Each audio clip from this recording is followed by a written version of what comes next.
Oh, good afternoon, Chris. So good to be back with you again. How are you? I'm doing really well. It's a beautiful day here in the neighborhood, and nice to be back with you. How are you today? Oh, that it is. Doing great, mostly in part because of it's such a beautiful day in the neighborhood. We had a long stretch of just cloudy, gloomy, and humid weather, and it is a complete opposite of that today. So really grateful for that, and Yeah, grateful that the construction noise outside the building where we're recording here is stopped, so we can do this without any delays. Oh, exactly. Almost definitely. derailed it. Right, right. Well, I do want to say while I mentioned the word delays, I want to apologize to listeners. We had a bit of a gap between this episode and the last one. May just happened to be a very busy month for both of us. I had to take a week off for some family business, and Chris, well, you're always busy with optics work, and so we finally got to land here. But always glad either way that it works out. Yeah, and what I always say is better late than never, right? That's right, better late than never. Which possible title for the show if we ever want to rebrand again. But Uh, but as we were getting ready for this episode, I was looking forward to recapping your in-person experience at the NCCHC Spring Conference in New Orleans back in April. But during was that show was happening, I messaged you about something, and you're like, "Well, I'm not actually there, so you didn't actually get to go and give your presentation in person." Well, what happened? Yeah, it was crazy. So obviously, as you're aware, listeners are probably aware, I have a couple kids, one of which is in daycare. So kind of answers the Mhm. question right there. Yeah. April was a very rough month. Not just for us, but I know a lot of people going around with like some respiratory illnesses and stuff. And I got mine like a week beforehand, a cough and stuff like that. And I thought, this will be fine. I have a week for it to go away. And it ended up progressing into more of like a full blown throat, like blister type of situation. Almost it was by, not to get too nerdy about it, but it's a viral illness in the Coxsackie virus family. So Hmm. it's related to hand, foot, and mouth, which I fortunately didn't have, but it was more isolated to the throat. And I Yeah. like legitimately couldn't speak. Yeah. And let alone the fact that it is very infectious. So I was like, I reached out to NCCHC. I was like, I've never done this. I've never had to like bail on you guys before. So I don't know if you want to like post my recorded webinar, because I was also, so I was slated to do the virtual conference, which was airing the following month. And they just said they didn't have the capacity to do that, unfortunately, and they would just cancel my session. So it was just one of those things where I just physically couldn't go or Yeah. physically speak, which was really unfortunate. But it was nice that I was still doing the virtual one the following month, because that has since come and gone. But Mhm. it was a really good attendance. So I was like kind of bummed, because I really wanted to see what the attendance would have been like in person too, because it really varies, depending on your topic. I've had some that were very small turnouts, some that were, larger turnouts. And I thought this might be one that's applicable to everyone. So I was kind of thinking we'd get a big turnout. So I was bummed that I wasn't able to do it in person, but hey, I guess that just means maybe moving forward, it's something we could do again in the future. Absolutely. Well, and at the very least, we're going to talk about talk about that here, which, by the way, I don't think we mentioned the actual subject of today's discussion, which is drug shortages. And that was your intended presentation. And if you were anxiously awaiting Chris's in-person presentation at NCCHC and didn't get to see that, and if you missed the virtual presentation he was talking about, you're in luck now, because yes, that's what we're going to get into today in the podcast. And I think as you're going to find out, it's a far more fascinating and complex issue beyond just talking factories and supply chains. So really excited to learn a lot about that. But just before we get started, just some quick programming notes. If you're new here, welcome. This is Podcast RX with Chris Bender, produced by Diamond Pharmacy Services and Optics. I am Adam Campbell. I'm a member of Diamond's marketing team and the facilitator, producer of the show, I guess you could call me. Chris, of course, the brains behind the operation. He's a clinical pharmacist with Diamond's Optics team, also a guitarist, Pittsburgh sports fanatic. Anything else the audience should know, Chris? Oh boy, they already know dad. I'm a dad, big Dad, yes, techie of kind course. of guy, big Hmm. gamer. Been Oh, I lately didn't know that. really big. Yeah, yeah, big into video games, lots of tech. Very big into AI lately. Yeah, For we better can for see better that. for better or worse. So I've been playing around with that. But yeah, that's pretty much, yeah. But even as much as I'm into tech, I also just like being outside too. Ready to plant my garden this weekend if I have time to Nice. go out and get the vegetables and stuff like that. So I don't know, just try to stay all around. Yeah, very good. Add gardener to that list. That's very cool. Podcast RX, of course, the monthly show available on all the major podcasting platforms. Please subscribe, leave us a rating or review where possible to get the show into more earbuds. Full show notes with links to material discussed in each episode are available on diamondpharmacy.com/resources/blog. And if you have any questions or feedback, we'd love to hear from you. Simply email podcastrx@diamondpharmacy.com. And if you'd like a deeper look at the work of Chris and his pharmacist colleagues in optics, check out their website, opticsclinical.com. All right, Chris, it's time to get into the noteworthy medication news for providers as they head into the clinic.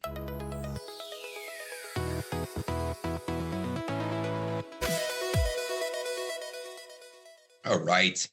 So let's start first with 2 FDA approvals, the first of which is Foundayo, generic name orforglipron. Now, this is a small molecule GLP-1 agonist that's taken by mouth once daily, which actually makes it unique from the vast majority of existing GLP-1s on the market, which are, of course, injectable. What also makes it unique is its lack of food, water, and timing restrictions, which differentiates it from oral semaglutide. It's been approved for weight management based on the results from the ATTAIN-1 trial, in which individuals taking the highest dose of Foundayo, which is 17.2 milligrams per day, lost an average of roughly 11% body weight at 72 weeks. Now, 11% weight loss puts Foundayo kind of right in the middle of the pack, so it's overshadowed by Wegovy high dose and Zepbound, which boast roughly 20%. However, its hassle-free oral administration may actually make this an appealing option to some patients. I will note that Foundayo is already commercially available, and a type 2 diabetes indication is expected later this year. You know, I was just going to say, Chris, real quick, sorry to interrupt as we've charted on this show now for years, the evolution of these drugs just continues to amaze, especially with the oral options. Yeah, and expect more. Obviously, it's kind of like our shtick at this point, but expect more to come. I mean, literally before recording this episode, a couple days ago, retatrutide just came out with their top line results, like 28% body weight loss. It's just insane. Wow. So I think we're only going to continue to see more and more of these as time goes on. And it seems like it's quicker and quicker than what we've seen, even just 4 or 5 years ago. So absolutely. So then we had a second approval. This was for Awiqli, also known as generic insulin icodec. Now, this is interesting because it's the first and only once-weekly basal insulin that's approved for adults with type 2 diabetes. Its approval was based on results from the Onwards program, in which insulin icodec demonstrated non-inferior A1C reduction versus either insulin glargine as well as insulin degludec, which are 2 of the most common basal insulins in use today. Now, what makes Awiqli unique, aside from its once-weekly dosing, of course, is its U700 formulation, meaning that it's 7 times more concentrated than standard insulin formulations. Now, this carries significant dosing error risk. So for this reason, Awiqli will only be supplied in a Flex Touch pen, and it's explicitly recommended to avoid drawing this up into a syringe, as well as mixing with other insulins. Now, Awiqli is expected to be available commercially in the second half of this year, and given its unique dosing and safety considerations, staff education is going to be strongly encouraged before the product hits shelves. Next, we had a notable generic market entry, that being dapagliflozin, or brand name Farxiga, which is now available and is by far the most cost-effective SGLT2 inhibitor. Now, this is big news because dapagliflozin is one of the SGLT2 inhibitors that has, as I like to say, all the bells and whistles, meaning it carries indications for type 2 diabetes, chronic kidney disease, as well as heart failure. So what this means in practice is that essentially all individuals taking an SGLT2 inhibitor, like Jardiance, can be transitioned to dapagliflozin without concern over what the patient was using it for. So this will hopefully allow more of our patients to receive cardiometabolic benefits at a fraction of the cost. And finally, I wanted to end with a clinical trial that is particularly useful for our patient population. A phase 3 randomized controlled trial published in JAMA Psychiatry assessed mirtazapine 30 milligrams daily for methamphetamine use disorder. Now, the trial included 344 patients treated for 12 weeks. The results showed that patients on mirtazapine had about 2.2 fewer methamphetamine use days per month compared to placebo. Now, importantly, this was independent of whether or not patients had depression or insomnia at baseline, which suggests that mirtazapine may be acting directly on the addictive process, not just improving mood or sleep as a side effect. Now, to be fair, this effect size is pretty modest. However, there are currently no FDA-approved medications for methamphetamine use disorder, and mirtazapine is readily available and cheap. So, given this information, I feel that these results are at least worth a discussion. Yeah, and that's really interesting. Opioid use disorder certainly dominates the conversation among the correctional patient population for understandable reasons. But so seeing a potential drug that for methamphetamine use disorder, that's a really encouraging development. It'll be interesting to see what happens in this space. Yeah. And to be clear to our listeners, I mean, there have been guidelines published on stimulant use disorder or, methamphetamine use disorder, and there are no FDA approved drugs, but there are some that are used off label. This is certainly not the first. I think bupropion, naltrexone has even been used a little bit too. So it's not the first thing in the world, but it is certainly something that could potentially be added. And in a world where we don't have any magic bullets for this particular indication, I think having all these, as many options as you can is always better. In other words, you say the word, Chris. Another option in the armamentarium. There it is. All right. We're going to take a quick break. We'll be right back. Since 2010, Sapphire Health has developed innovative corrections-driven electronic health record software for jails, prisons, and detention facilities. As a wholly owned subsidiary of Diamond Pharmacy Services, Sapphire has drawn upon 4 decades of correctional health expertise and the direct feedback of correctional health personnel to build an EHR best suited for the inherent complexities of jail and prison health settings. Sapphire's suite of EHR features are supported through customized implementation options, comprehensive training, and 24/7 in-house support to ensure security, reliability, and performance every step of the way. Ready to transform your correctional facility's healthcare from intake to discharge? Schedule a demo today at sapphirehealth.com. Let's return to Podcast RX with Chris Bender.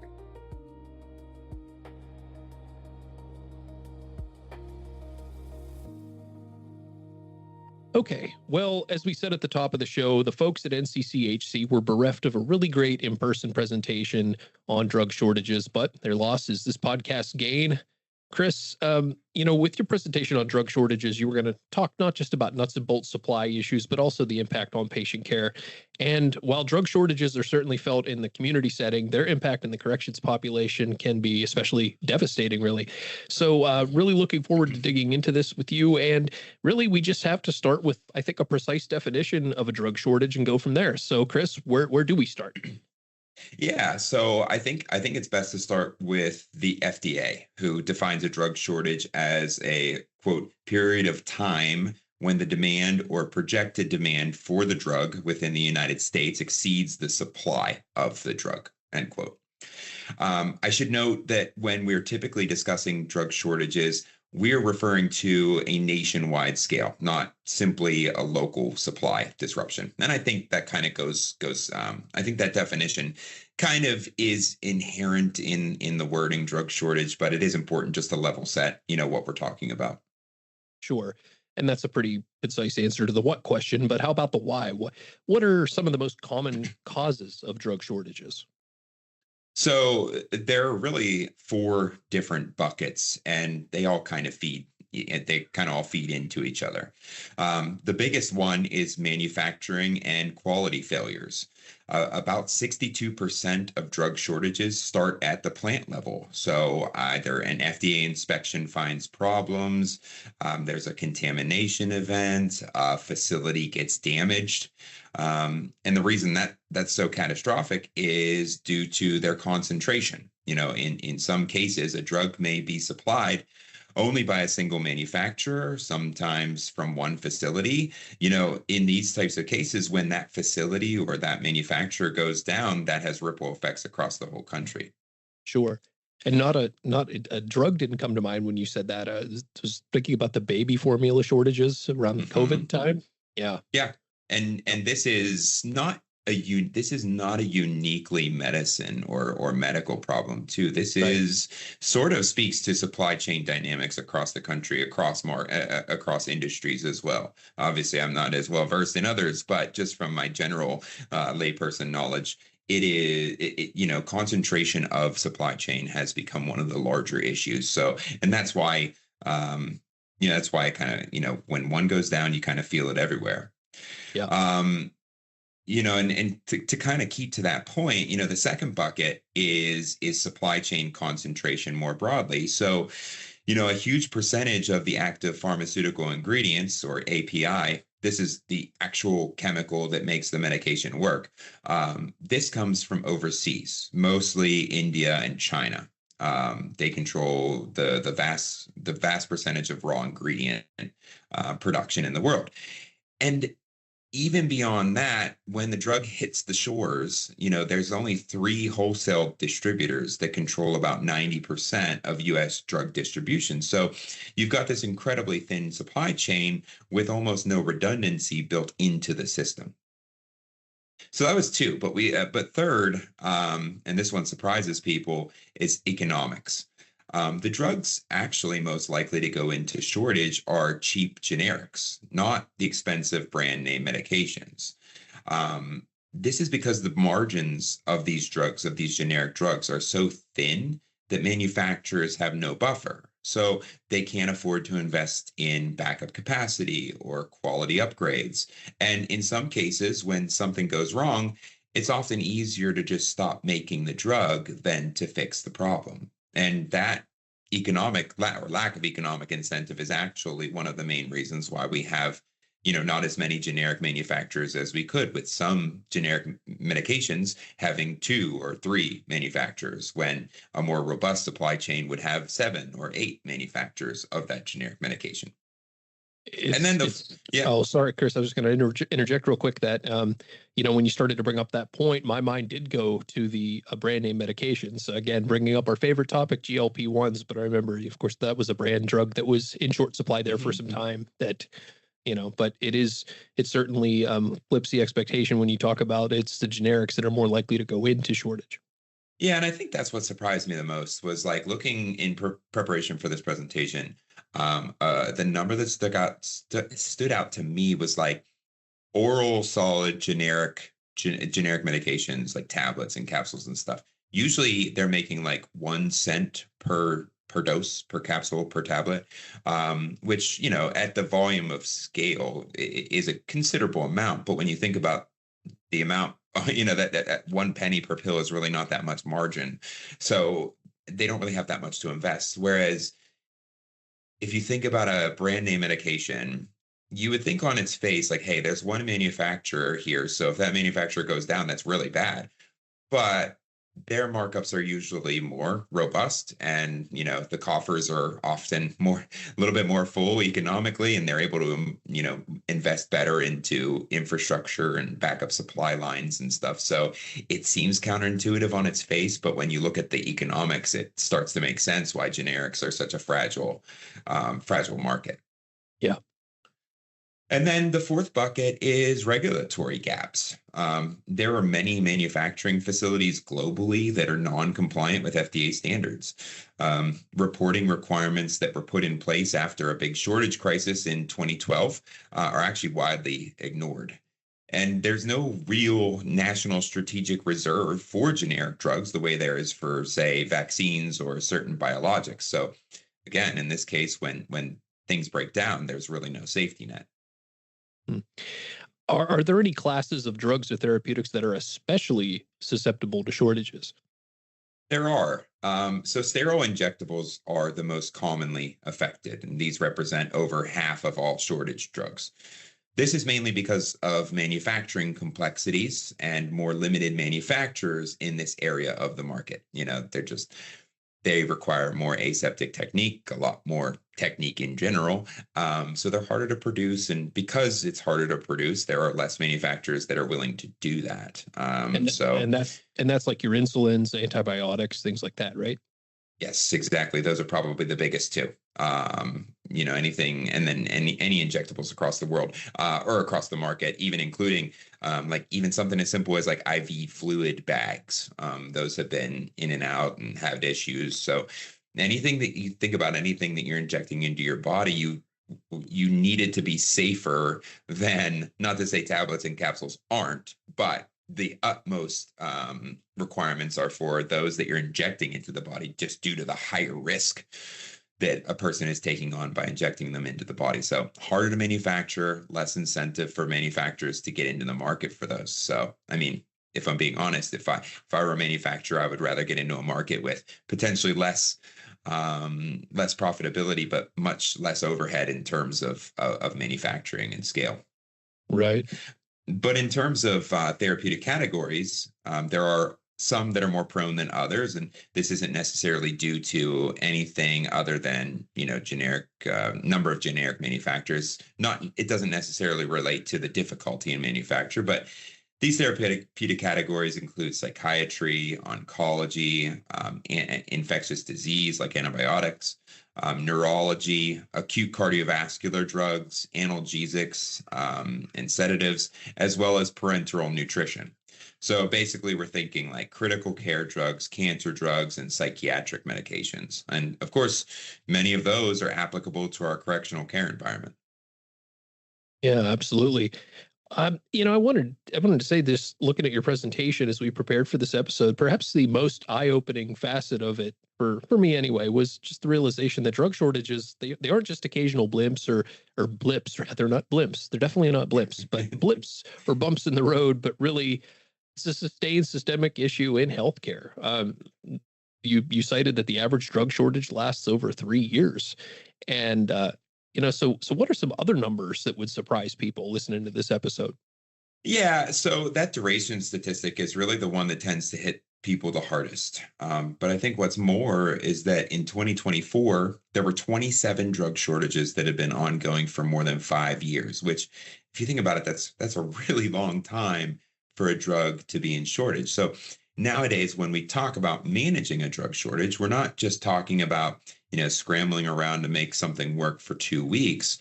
We're potentially talking about years of workarounds, substitutions, and patient monitoring.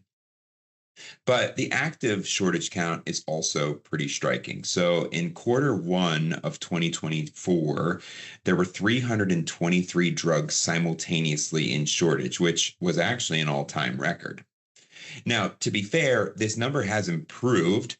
The most recent number was 216 active shortages in Q4 of 2025. So I'm hopeful that we're seeing the beginning of some sort of resolution to the backlog.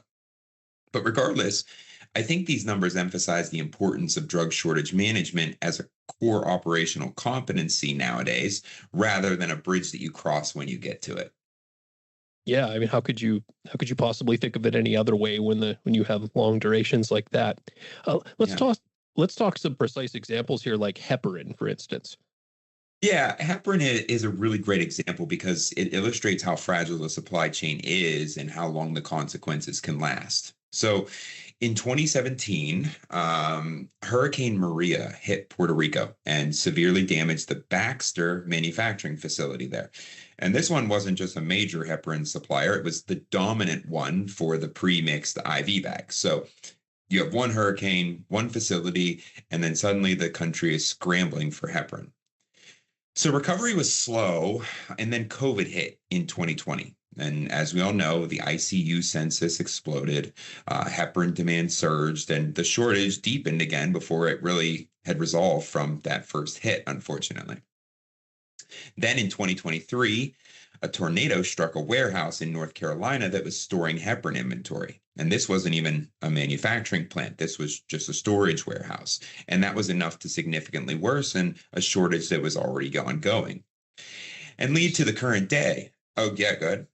Oh, I was going to say just not to not to be glib with a pun or anything, but that really is a perfect storm of all those things, those three things there.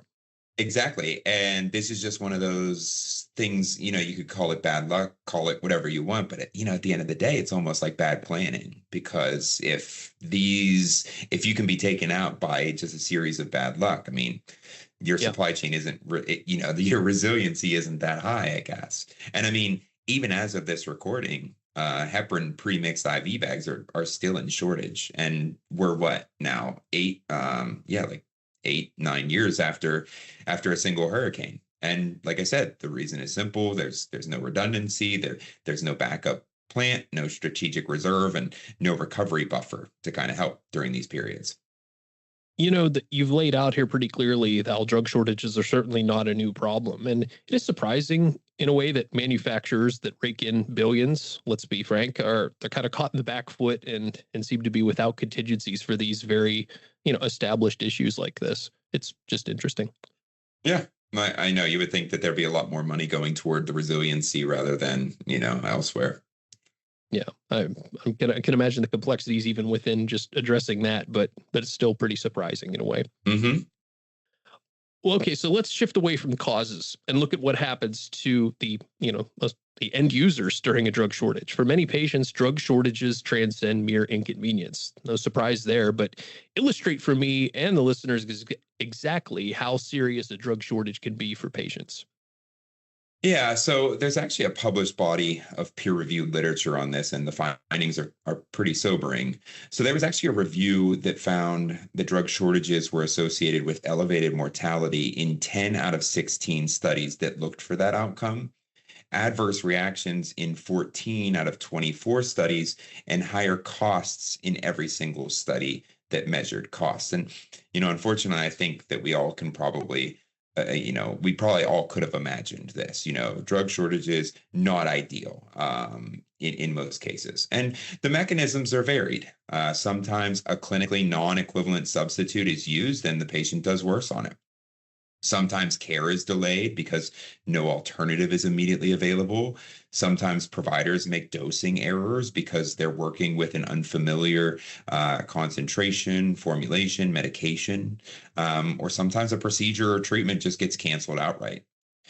And then there's the population dimension. In the community, if your pharmacy is out of something, you have options. You call your doctor, try another pharmacy, a family member advocates for you, you go to an urgent care, there's more that you can do. That entire ecosystem of workarounds doesn't exist for an incarcerated patient.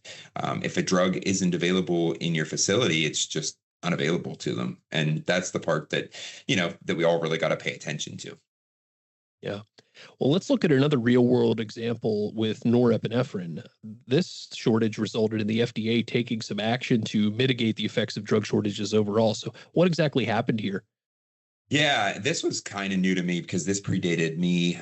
This actually happened, I think, my first year of pharmacy school. So this was just something that wasn't on my radar. And it was, probably the starkest documented example of a drug shortage directly contributing to patient death.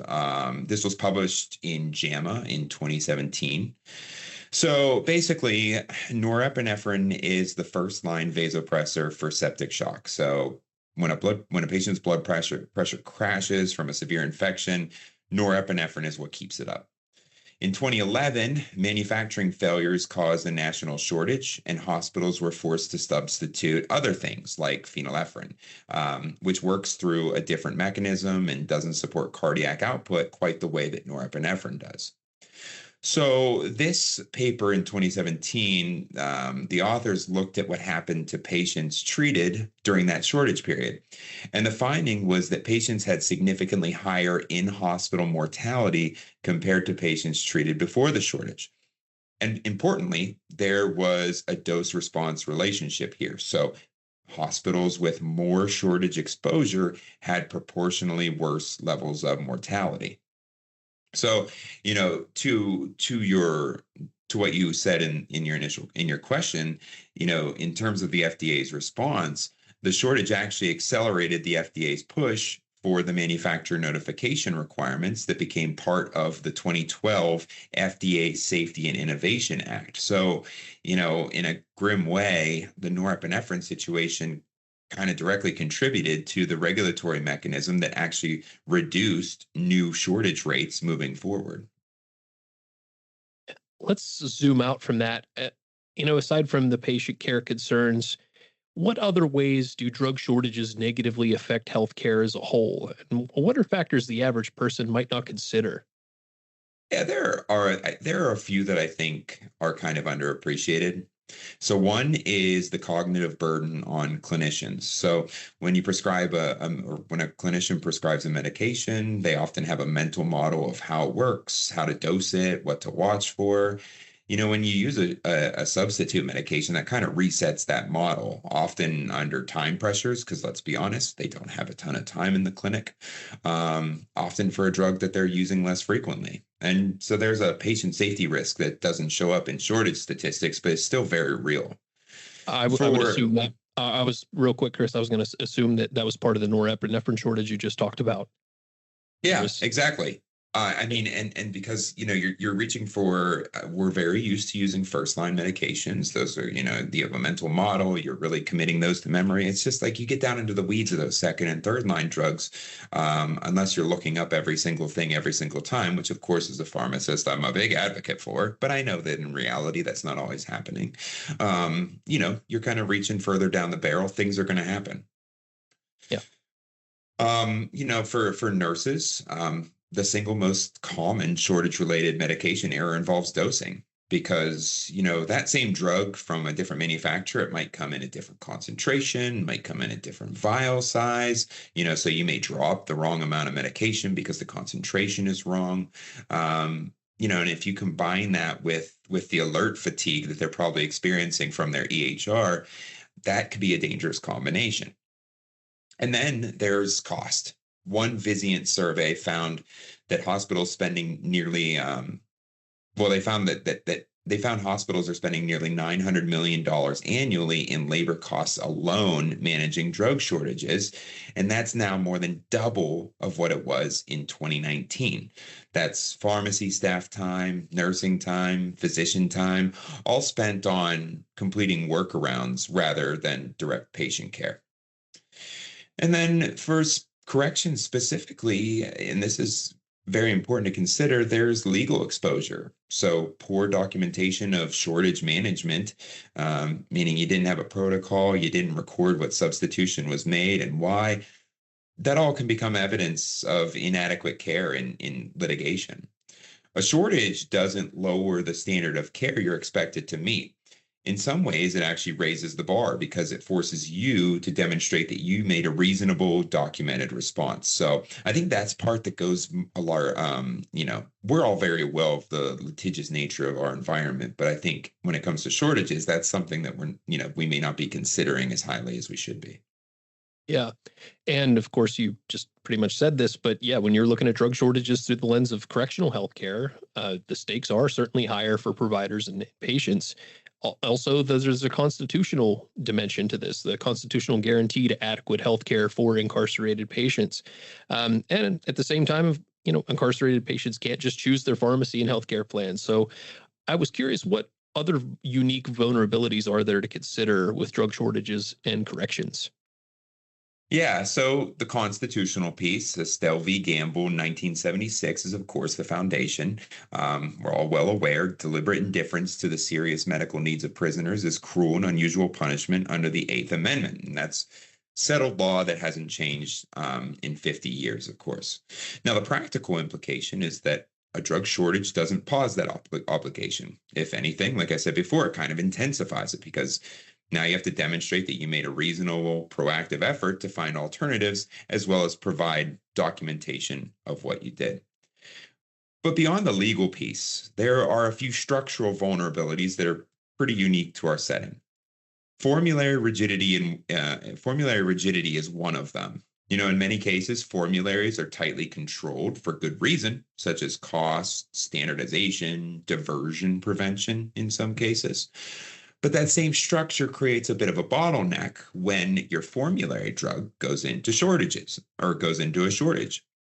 I mean, I play a role. I play firsthand in the non-formulary process for some of our facilities, and I can tell you, non-formulary approvals can certainly take time that we don't always have. Patient skepticism is another one. So when a medication changes, like even something as simple as it's a different color pill, a different brand name on the blister pack, that raises questions from patients, many of whom are already distrustful of the medical system in the first place. So, my advice to providers or anyone on the healthcare team is that you need clear communication among not only yourselves, but also with your patients in order to not only establish buy in from the patients, but establish further trust that, hey, we are still managing your condition in the appropriate ways using the tools that we have available to us. And the population burden piece. Incarcerated individuals have 2 to 4 times the rates of psychiatric illness, infectious disease, and chronic disease compared to the community. The drugs in shortage are disproportionately the drugs our patients need. That's not a manageable inconvenience. It's a potential clinical and legal exposure. Yeah, the drugs in shortage, disproportionately the drugs patients need. What are just some examples then of those highest priority shortage drugs in correctional healthcare? Yeah, You might have said this earlier, but let's just go over it again. I'm sorry.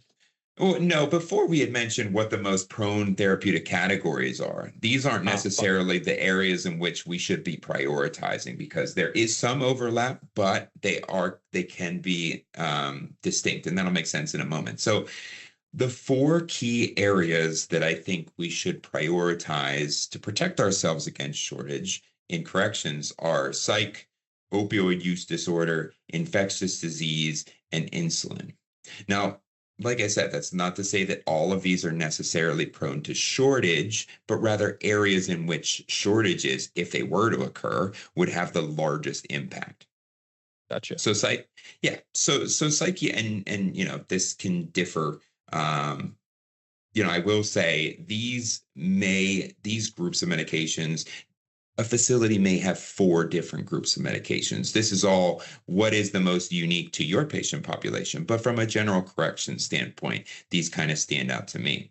And of course, psychiatric medications are probably the most acute concern. So antipsychotics, mood stabilizers, anxiolytics. I said before, our population has dramatically higher rates of serious mental illness. And, we're very fortunate that there are numerous alternatives within this bucket of drugs. But that being said, a switch that looks clean on paper could still destabilize a patient who's been stable for years. The next I mentioned were medications for opioid use disorder, and I'm thinking particularly buprenorphine. When it comes to buprenorphine, we're really fortunate to have multiple formulations, multiple strengths, which can protect against a complete drug shortage. However, different formulations can have slightly different bioavailability profiles. Now, I will say up front, this is generally not a significant clinical concern because, an 8 milligram tablet is generally comparable to an 8 milligram film, if we're being honest. But there still can be instances where switching could destabilize a patient. But regardless the cause, inadequate dosing can precipitate withdrawal, which, of course, in a custody setting carries serious safety implications.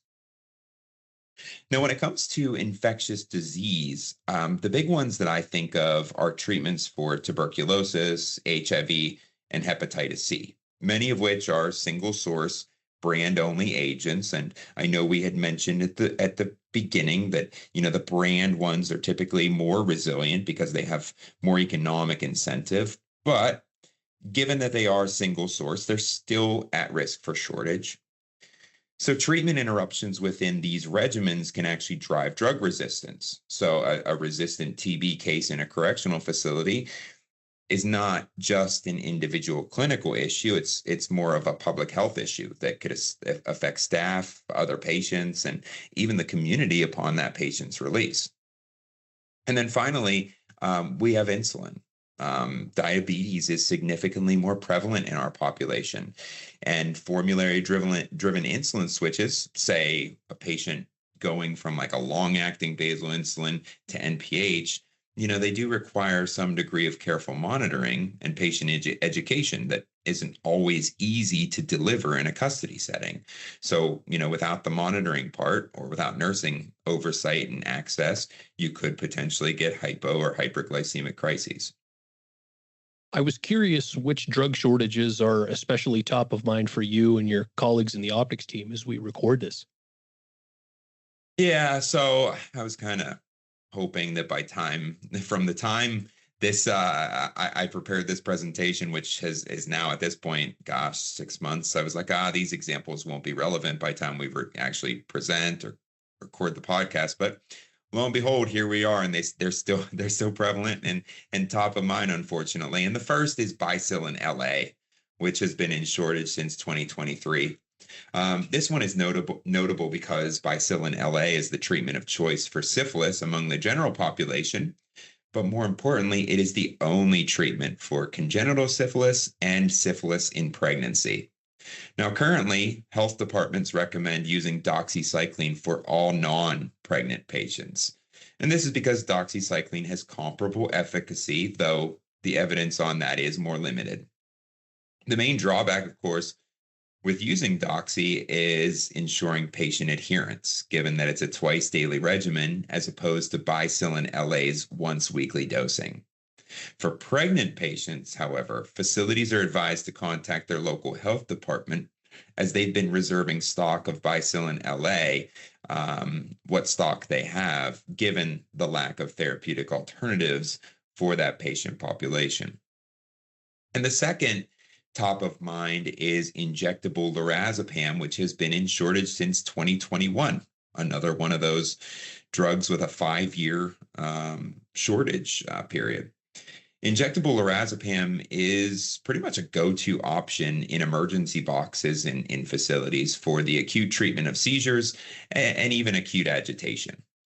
Now, we use this product more frequently in corrections because the usual go-to option, that being midazolam, is not made available to correctional facilities by the manufacturers out of concern about its potential use for capital punishment. So the fluctuating supply of injectable lorazepam has actually driven facilities to increase utilization of injectable diazepam, which has thus created sporadic shortages of its supply. So we kind of have a domino effect here. So this combination has created a situation where when both injectable lorazepam and diazepam are unavailable, facilities have to get a little bit more creative. They're relying on more expensive options like brand-only intranasal diazepam or midazolam products, less convenient options like rectal diazepam, or clinically less preferred options like intramuscular phenobarbital. Well, now that we have an understanding of the causes, the consequences, and quite a few examples of drug shortages, I think we should end on what providers can do to prepare for shortages and manage them. As we said earlier, this is a feature, it's not a bug of healthcare. And while drug shortages are often the result of forces that feel largely out of our control or providers' control, all is not lost. In fact, in your presentation, you state, quote, every provider has a role, end quote. So talk to me about the proactive steps that healthcare providers and institutions can take to prepare and deal with shortages. Too often facilities are responding reactively to drug shortages. How can they get in front of them? Yeah, so the framing that I use is prevent, prepare, respond, recover. And the observation is, like you said, most facilities are only doing respond, and they're doing it very reactively every single time.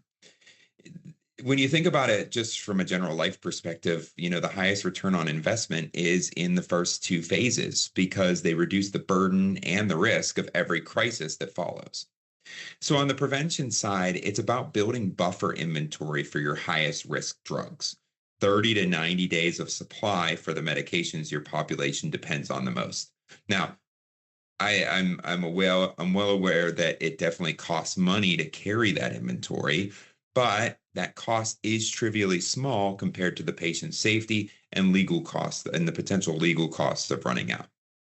It's also about monitoring shortage signals routinely. So things like the FDA shortage database, ASHP's resource center, so you know something is coming before it hits your shelves. The prepare phase is where most facilities underinvest, but where the payoff is biggest. So pre-identifying therapeutic alternatives before a shortage hits so that when it does, the clinical decision-making is already done. Having a written shortage management policy, having a cross-disciplinary team that includes pharmacy, medical, nursing, and custody that has a standing communication mechanism. If these things exist before the crisis, the response becomes more execution rather than improvisation. Now, in terms of specific roles, for prescribers, the single highest value habit change is simply checking whether a drug is in shortage before you prescribe it. It takes about 30 seconds with the right tools, and it prevents the downstream cascade of a nurse trying to administer something that isn't on the shelf. For nurses, recognizing and documenting shortage signals early. So if a medication arrives late, starts looking different manufacturers, or prompting or something that prompts patient questions, that's often the easiest warning the system gets. For administrators, pre-authorizing emergency procurement pathways before a shortage happens is huge. If every shortage event requires executive sign-offs on non-formulary drugs or alternatives from scratch, that's going to take time, and that can cost patient care time. And I'll say one thing about the bigger picture, because it matters, even if it feels distant from day-to-day practice. Every provider can report shortage impacts to the FDA at fda.gov/safety/report a problem, separated by hyphens. That's not just paperwork. The FDA shortage data directly informs policymakers. Your clinical experience is evidence. The patients in your facilities can't advocate for themselves politically, but you can. And the bottom line is that this problem isn't going away on its own. But the facilities that treat shortage management as a core operational competency, not just a fire drill, are the ones that protect their patients and themselves when the next one hits. And we all know, judging from this podcast episode, there will be a next one. Without a doubt. Let's take one last break. Institutional healthcare providers in corrections and long-term care. Do you wish you had easier access to clinical pharmacy resources and expertise? Well, Diamond's optics team has launched opticsclinical.com, a new platform designed to connect physicians, nurses, and administrators with the medication expertise of optics board-certified clinical pharmacists. Explore disease state webinars, on-demand clinical reference materials, and discover innovative technological solutions. Integrate the specialized knowledge of clinical pharmacists into your facility's healthcare team to solve clinical challenges, contain costs, and improve patient outcomes. Visit opticsclinical.com today and sign up for your free account. Now let's get back to Podcast RX with Chris Bender.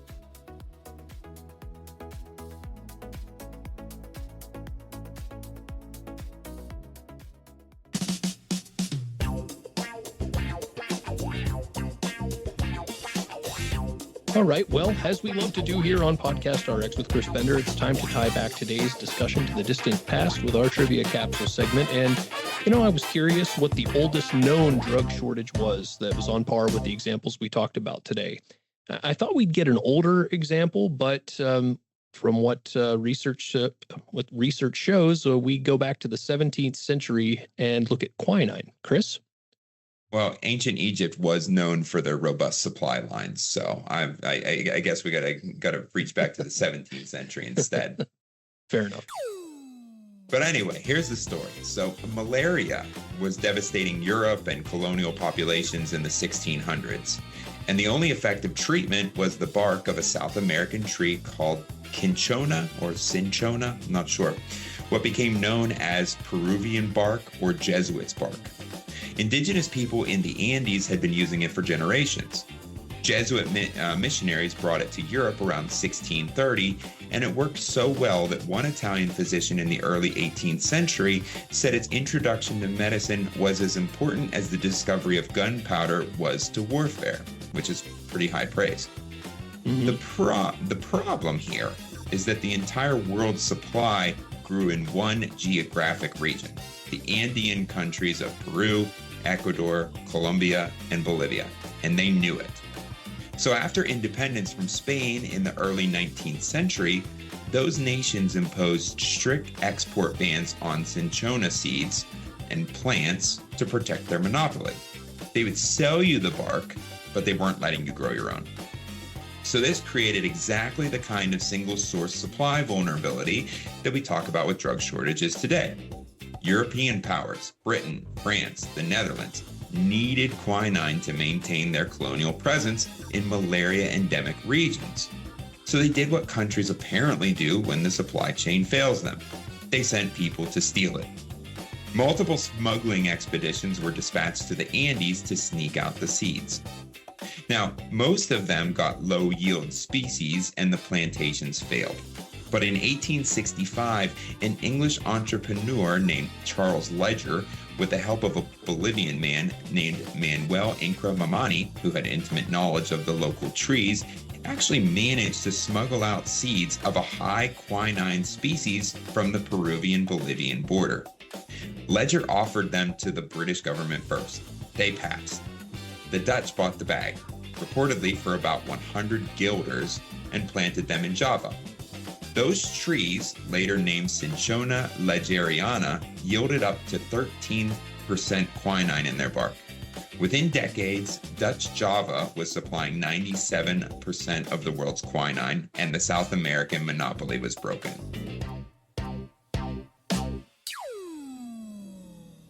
Well, Chris, I want to thank you so much for today's breakdown of drug shortages and all that hard work you put into your presentation. Clearly shows in the discussion today. It was a bit of a longer one, but there's so much to get into, and very easy presentation to follow, very easy topic to follow, I think. And again, really appreciate you taking the time. I'm sorry you weren't able to give this presentation in person in New Orleans. The audience would have definitely loved it. Yeah. Well, like I said, maybe next time. And it's a fun topic. I mean, whenever I was in pharmacy school, I didn't think that I'd be doing deep dives into supply chain economics and more businessy stuff. But hey, as with anything, you learn to appreciate all of the aspects of your craft. And in medicine, there certainly are business elements to it. So it's very interesting, and it's a very large interplay. Absolutely. Well, I'm curious, do you have any in-person gigs lined up through the rest of the year? Any other conferences that you're going to be going to? Actually, I do. I'm going to be attending ACCP here in September. I want to say it's the 17th. Yeah, 17th through the 20th. It's their annual conference. It's going to be in Dallas this year. Okay. And me and my colleague, Stephen Ford, we're actually going to be co-presenting on pain management. Going to be talking a lot about pain management in special populations. So think like CKD, liver failure, stuff like that. And a lot of focus on like non-opioid pain management. So I think that'll be fun. It's actually going to be the first time that we're presenting, that Diamond is going to be presenting at ACCP. So it's a really good opportunity for us to strengthen our partnership with them. And, it's a very provider-driven conference. So I'm looking forward to meeting up with a lot of the providers, hearing some feedback on their thoughts on the presentation and whatnot. So I'm looking forward to that. No, absolutely. And we talked about ACCP a few episodes back, and that's a new partnership for you all in optics. And that's American College of Correctional Physicians, by the way. And to get pharmacists in that space, as you said, a largely provider-driven conference, but to get more pharmacy representation is no doubt a great opportunity for you all. So yeah, I'm sure we'll talk about that when the time comes. But in the meantime, Chris, I know you got more to do today, so we've reached the hour here. But again, thank you so much, and look forward to the next topic that we'll be getting into. Yep, likewise. All right, well, take care, Chris, and thanks everyone for listening, and we'll see you in another month. All right, take care.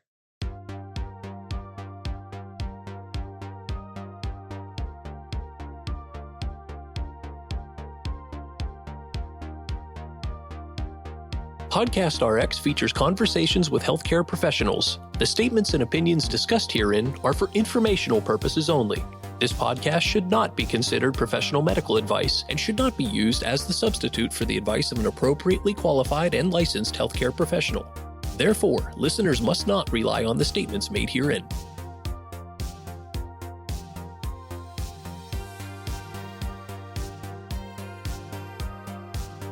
Podcast RX is a production of Diamond Pharmacy Services. Find our show on Apple Podcasts, Spotify, YouTube, or wherever you enjoy podcasts. And where possible, please rate and review. If you'd like to get in touch with the show directly, shoot us an email at podcastrx@diamondpharmacy.com. Thank you again for your support.